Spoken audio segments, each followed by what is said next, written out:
नमस्कार, मैं हूं नंदिता कुदेशिया और आप देख रहे हैं डीएनपी इंडिया। मंथन में आज बात करेंगे उत्तर प्रदेश विधानसभा चुनाव, हिंदुत्व बनाम सामाजिक न्याय। जब से चुनाव कार्यक्रम की घोषणा हुई है, पार्टी में मची भगदड़ को लेकर बीजेपी काफी ज्यादा चिंतित है। पार्टी छोड़कर जा रहे नेता और मुख्य विपक्षी दल समाजवादी पार्टी ने बीजेपी के ऊपर पिछड़ा विरोधी होने का आरोप लगाया है। वो तमाम नेता जो पार्टी छोड़कर गए हैं, उन्होंने अपना इस्तीफा देते वक्त ये आरोप लगाया कि योगी कार्यकाल में पिछड़ों और दलितों की उपेक्षा की गई और उनके ऊपर अत्याचार किया गया। दरअसल विपक्ष की रणनीति इस पूरे चुनाव को अगड़ा बनाम पिछड़ा बनाने की है। दरअसल बीते लोकसभा के 2 चुनाव और राज्यसभा के 1 चुनाव में बीजेपी की सबसे बड़ी सफलता ये रही कि उन्होंने हिंदुत्व और सामाजिक न्याय के बीच एक बेहतर संतुलन बनाकर रखा। इसी संतुलन की वजह से भाजपा को 90 के दशक के शुरुआती दौर के बाद पिछड़ा वर्ग का बहुत सहयोग मिलने लगा। भाजपा नहीं चाहती है कि आने वाले चुनावों को हिंदुत्व बनाम सामाजिक न्याय बनाया जाए। वहीं विपक्ष की ये पूरी कोशिश है कि इन चुनावों को अगड़ा बनाम पिछड़ा और हिंदुत्व बनाम सामाजिक न्याय बनाया जाए। इसी से बचने के लिए मुख्यमंत्री योगी आदित्यनाथ को उनके गृह क्षेत्र गोरखपुर से उम्मीदवार बनाने का फैसला लिया गया। तो गोरखपुर से अब मुख्यमंत्री योगी आदित्यनाथ चुनाव लड़ने जा रहे हैं। प्रदेश में ऐसा 19 साल बाद हो रहा है कि कोई मुख्यमंत्री विधानसभा का चुनाव लड़ने जा रहा हो। इससे पहले साल 2003 में तत्कालीन मुख्यमंत्री मुलायम सिंह यादव ने गुन्नौर से चुनाव लड़ा था। गुन्नौर के तत्कालीन विधायक अजीत कुमार यादव राजू ने मुलायम के लिए अपनी सीट खाली की थी। इसके बाद जो मुख्यमंत्री बने हैं राज्य के, जैसे कि राजनाथ सिंह, मायावती, अखिलेश यादव और इससे पहले योगी आदित्यनाथ, इन्हें विधान परिषद का सदस्य चुना गया था।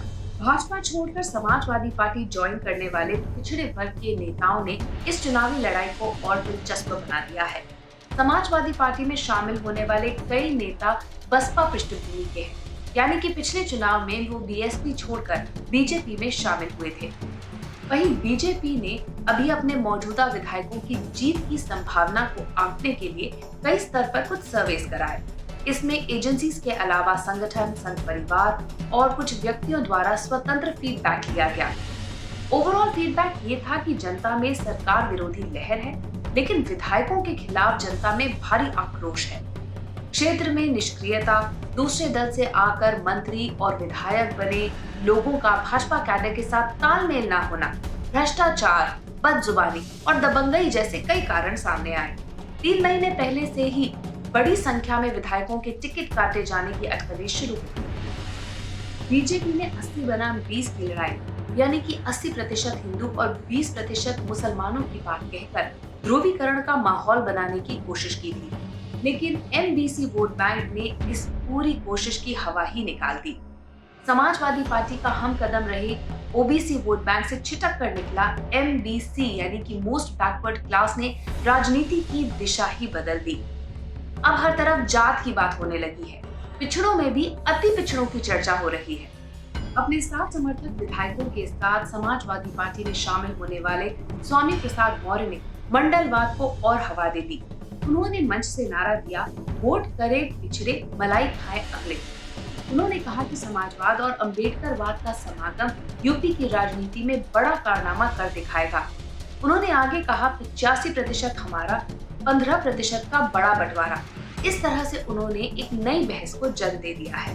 2014 के बाद से उत्तर प्रदेश में जिन चुनावों में भी बीजेपी ने जीत हासिल की थी, उसमें उम्मीदवारों ने एक नाम, एक पार्टी और राष्ट्रवाद को तरजीह दी थी। 2017 और 2019 के चुनाव में दलित भी हिंदू हो गए थे, जाटव भी हिंदू हो गए थे और यादव भी हिंदू हो गए थे, लेकिन इस बार ये चीज टूट गई है। दलित हो, पिछड़ा हो या अति पिछड़ा, सबको लगने लगा है कि बीजेपी अंत में हमेशा हिंदुत्व पर ही लौट आती है। तो इस बार हिंदुत्व का कार्ड उस तरह से नहीं चलने वाला है जिस तरह 2019 में चला था।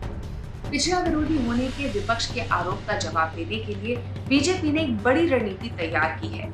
इसमें टिकट बंटवारे में इस वर्ग को प्रेफरेंस देना, प्रधानमंत्री नरेंद्र मोदी को ओबीसी का बड़ा चेहरा के रूप में प्रचारित करना शामिल है। इसके अलावा सहयोगी दल की अनुप्रिया पटेल और संजय निषाद द्वारा विपक्ष पर जवाबी हमला करना भी शामिल है। साथ ही डिप्टी सीएम मौर्य और प्रदेश अध्यक्ष स्वतंत्र देव सहित तमाम ओबीसी के दिग्गज नेता जल्द ही मुखर होंगे। भाजपा ने पार्टी की स्थिति सुधारने के लिए और उसका प्रदर्शन सुधारने के लिए कई तरह के कदम उठाए हैं।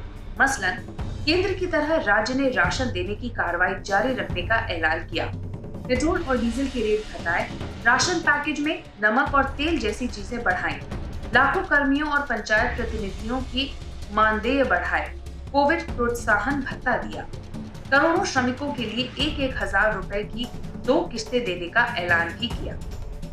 इसके बाद एक बार फिर विधायकों की जीत की संभावना का सर्वे कराया गया।